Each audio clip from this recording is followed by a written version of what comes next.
देख रहे हैं इन डार्क राजकुमार के साथ। तो चलिए बढ़ते हैं आज की कहानी की ओर। दोस्तों, उस समय मैं दिवाली की छुट्टी में अपने चाचा के घर जाना चाहता था। दिवाली की छुट्टियां 1 हफ्ते की थी। अभी 4 दिन बाकी था। मेरे पापा काम से बाहर गए हुए थे और मम्मी को घर के कामों से फुर्सत नहीं थी। अंत में मुझे अकेले ही चाचा के घर जाना था। मैंने अपना अगले दिन का ट्रेन का टिकट करवाया। मैं अपने सामान को बांधने में लग गया। मैं इस बार काफ़ी सालों बाद चाचा से मिलने जा रहा था, जो गांव में रहा करते थे। उनका गांव में अच्छा खासा दूध का फैला हुआ कारोबार था, इसलिए उन्हें शहर आने की कोई आवश्यकता भी नहीं थी। गांव हमारे शहर से ज़्यादा दूर नहीं था, इसलिए सिर्फ 6 घंटे के सफ़र के बाद ही मैं गांव उतर गया। स्टेशन पर मेरे चाचा जी मुझे लेने आए थे। हाँ, पर तब तक काफ़ी रात हो चुकी थी और अंधेरा काफ़ी घना था। चाचा जी अपनी बाइक लेकर आए थे। मैं बाइक पर पीछे बैठा और चाचा जी घर की तरफ बाइक लेकर चल पड़े। रास्ते में जाते जाते अचानक से चाचा जी ने बाइक के इंडिकेटर की तरफ देखा। मुझे मालूम पड़ा कि बाइक में बहुत ही कम फ्यूल है। रास्ते के हिसाब से ये बाइक घर नहीं जा पाएगी। तभी चाचा जी को एक विकल्प सूझा कि एक छोटे रास्ते से जाने का, जो सीधे हमारे ही घर के पीछे के जंगल से निकलता था। वो थोड़ी ही दूरी पर था और रास्ता कच्चा, पर जितना फ्यूल बाकी था इतने में तो हम घर पहुंच ही जाते। चाचा जी ने घर की तरफ बाइक को लिया। चाचा जी ने बाइक लेने के बाद कहा, राजेश, तुम्हें एक कहानी बताऊं? यह जो रास्ता देख रहे हो, यह बहुत ही भूतिया रास्ता है। मैंने कहा, क्या सच में चाचा जी? तभी उन्होंने थोड़े संदेह में कहा, हाँ, ऐसा लोग कहते हैं। मैंने अपने मन में कहा कि लोग तो कुछ भी कहें, पर मुझे तो सिर्फ भूत के नाम से ही बहुत डर लगता है। मैं बस इतना सोच ही रहा था कि तभी अचानक से कोई बड़ा सा पत्थर हमारी बाइक से टकराया, जो शायद रोड पर ही रखा हुआ था। उसकी वजह से बाइक पूरी डिसबैलेंस हो गई और हम गुलाटियाँ खाते हुए दोनों बाइक पर से नीचे गिर पड़े। कुछ समय के लिए तो मुझे समझ ही नहीं आया कि हमारे साथ हुआ क्या। अब मेरी आंखें बंद हो गई थी और फिर जब कुछ 10 से 15 सेकंड के बाद मैंने अपनी आंखें खोली तो मैंने खुद को घासों के बीच लेटा पाया। मेरे हाथ में जख्म था और फिर जब मैंने अपने दाएं तरफ देखा तो मैंने पाया कि चाचा भी कुछ दूरी पर पड़े हुए थे। उन्हें उठने में काफ़ी तकलीफ हो रही थी। मैं कैसे भी खुद को संभालकर चाचा के पास गया और उन्हें उठने में मदद की। मुझे उस वक्त थोड़ा भी दर्द नहीं हो रहा था, बल्कि उसके बदले कुछ अजीब सा वातावरण में बदलाव सा लग रहा था। फिर मुझे कुछ असामान्य सी ताकत का अनुभव हो रहा था। मैंने इस पर इतना गौर नहीं किया और अपने चाचा जी को एक पेड़ के पास बैठाने के लिए मैं लेकर जाने लगा। वो काफ़ी बड़ा पेड़ था। मैं वहीं चाचा जी को नीचे बिठाने के लिए लेकर जा रहा था कि तभी पीछे से मुझे मेरे चाचा जी की आवाज़ आई, अरे बेटा, कहाँ जा रहे हो? मैंने जब आवाज़ सुनी तो मेरे कानों पर मुझे विश्वास ही नहीं हुआ। मुझे विश्वास ही नहीं हो रहा था कि मेरे चाचा जैसी आवाज़ कहाँ से आई है। मैंने जब पीछे मुड़कर देखा तो मेरे चाचा जी पीछे से मुझे बुला रहे थे। और फिर जब मैंने अपने पास खड़े मेरे चाचा जी को देखा तो वहाँ पर कोई नहीं था। तब मैं डर से एक बार में ही सिहर उठा। मेरे चाचा जी मेरे पास आए और बोले, कहाँ जा रहे थे? कहीं तुम्हें चोट तो नहीं लगी? मैं कुछ बोलने की हालत में तो नहीं था और मुझसे कुछ बोला भी नहीं जा रहा था। अब मुझे ये समझ नहीं आ रहा था कि कुछ समय पहले या कुछ क्षणों पहले हमारे साथ क्या हुआ। मैं बस चाचा जी की तरफ देखे जा रहा था कि ये मेरा वहम तो नहीं हो सकता। असलियत मुझे किसी कारणवश यह सब चाचा जी को बताना ठीक नहीं लगा, पर जो सच था वह मैंने अपनी आंखों से देखा था। हमने अपनी बाइक उठाई और उसे चालू करने लगा, पर बाइक मानो जैसे चलने का नाम ही नहीं ले रही थी।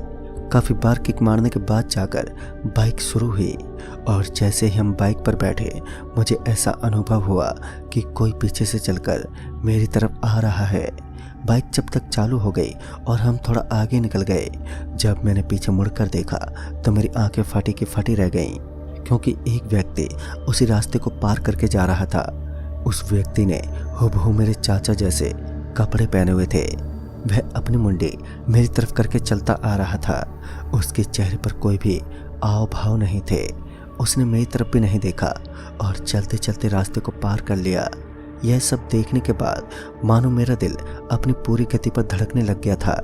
मुझे 1% का भी भूतों पर विश्वास नहीं था, पर अगले ही क्षण अब मैं उनके अस्तित्व को नकार नहीं सकता था। इसी तरह हम रात के 2 बजे तक अपने घर पहुंचे। रात को मेरे चाचा जी ने कोई भी बात दादा दादी को नहीं बताई, क्योंकि उस वजह से वह लोग भी तकलीफ में आ जाते। सवेरे उठकर सारी बात पता चली। मेरे चाचा जी ने मेरे कलाइयों पर हल्दी का लेप लगा दिया और कहा, अरे ऐसे छोटे मोटे चोट लगती रहती हैं, तुम मर्द हो। तभी गौरव मेरे घर आया और उसे भी मेरे गांव आने को कहा गया था। वह सुबह सुबह ही मेरे घर पर आ गया था। गौरव गांव में ही रहता था, इसलिए काफ़ी लंबे अरसे से मैं उससे मिल नहीं पाया था।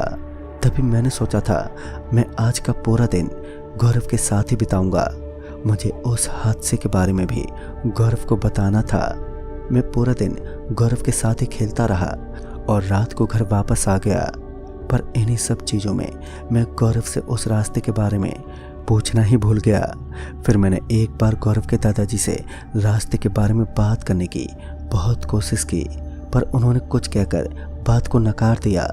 ऐसा लग रहा था कि वह इस चीज़ पर बात ही नहीं करना चाहते थे। मैंने भी सोचा जो हुआ सो हुआ, हो भी सकता है कि सच में मेरा वहम है। पर अब मैं सही सलामत था और अगले दिन दिवाली थी। पूरा दिन मानो सब कामों से ही निपटा पड़ा था। सांस लेने की फुर्सत भी हमें निकालनी पड़ रही थी। पूरा दिन थक हार कर काम करने के बाद कुछ समय के लिए अपने बिस्तर पर बैठा। तभी चाचा जी आए और बड़े प्रेम भाव से मुझसे कहा, मुझे पता है बेटा, तुमने पूरे दिन बहुत मेहनत की है, पर क्या एक तुम छोटा सा काम कर दोगे? वो लोधिया जी के इधर 10 लीटर दूध पहुंचाना है। पर उस रात को जो मेरे पैर पर चोट लगी, उसके कारण मैं बाइक को ठीक से चला नहीं पाऊंगा और ज़्यादा संभावना है कि कहीं रास्ते में ही दूध गिरा ना दूँ। तो क्या तुम ये दूध उनको दे आओगे? मैं काफ़ी थका हुआ था, पर मैं फिर भी ना नहीं कह सकता था। बात तो यह भी थी कि उनके पैर में सच में चोट लगी थी। मैंने बाइक की चाबी ली और गौरव को बिठाकर सीधे गांव से बाहर निकल गया। एक रास्ता कुछ 30 किलोमीटर का ही था, जो ज़्यादा दूर भी नहीं था। गौरव ने पीछे दूध पकड़ रखा था और मैं अपनी पूरी गति से बाइक को हवा के साथ उड़ाने में लगा था। समय रहते ही हम लुधिया जी के पास पहुंच गए और उन्हें दूध भी दे दिया। उनके इधर कुछ समय रुकने के बाद हम घर के लिए निकल गए। वो हमें जाने ही नहीं दे रहे थे, पर किसी भी तरह हमने अपनी जान छुड़ाई और रास्ते में हंसी मजाक करते हुए बाइक पर घर की तरफ आने लगे। तभी अचानक से हमने देखा रास्ते पर काफ़ी बड़े बड़े पेड़ों की शाखाएं गिरी हुई थीं, जो काफ़ी बड़ी थीं।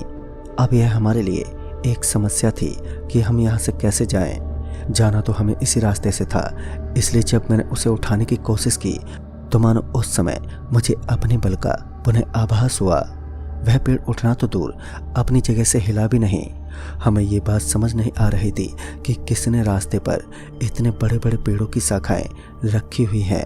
तभी गौरव ने कहा कि चल छोड़, शॉर्टकट से चलते हैं। तभी मैंने कहा, कौन सा शॉर्टकट? कहीं तू जंगल वाले रास्ते की तो बात नहीं कर रहा है? तो उसने कहा, हाँ, तुझे आज भी वो रास्ता याद है? तभी मैंने उससे कहा, नहीं नहीं, बिल्कुल भी नहीं, वह भूतिया रास्ता है। मैं तुझे बताना ही वाला था कि कुछ दिन पहले मैंने सच में वहाँ पर भूत देखा था।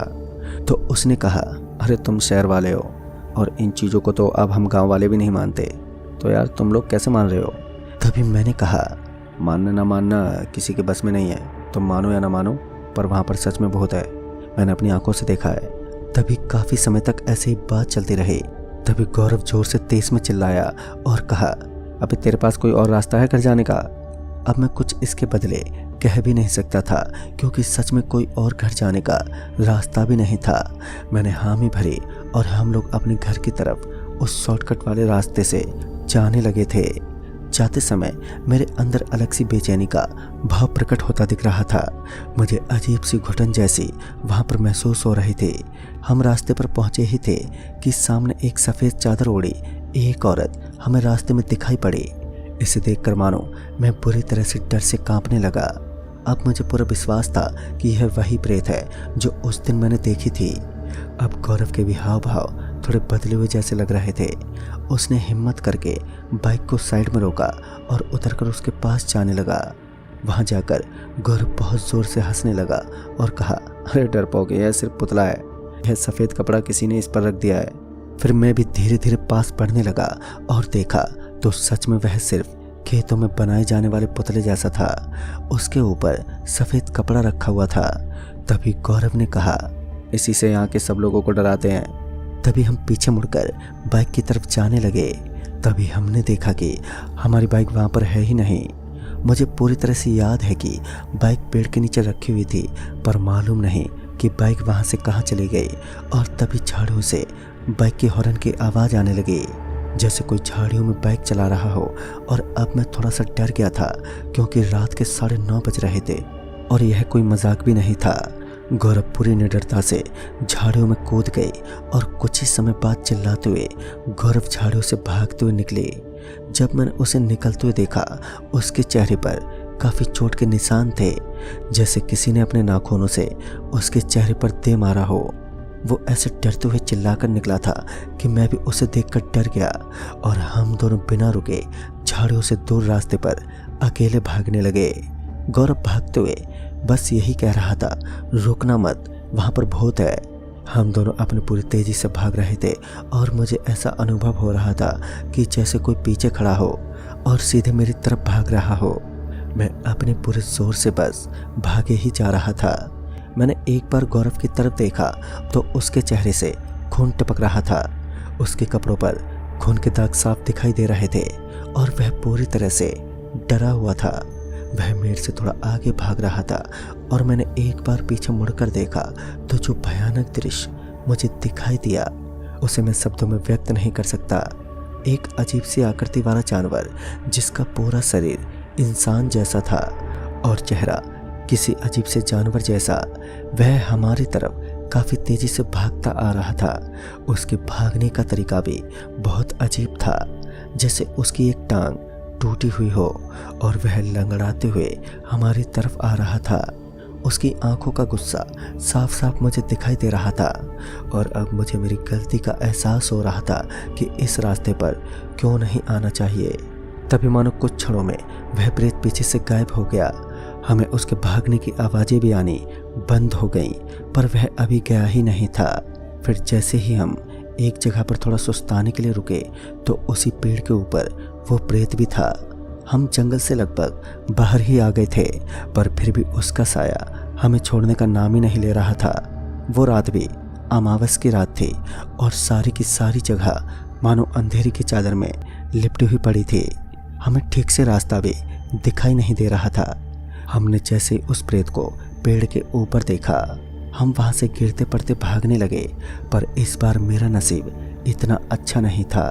उस प्रेत का एक हाथ मानो पेड़ से कहां से आया, जिसने मुझे खींचकर पकड़ लिया और मैं अपनी जगह से भागने की कोशिश कर रहा था।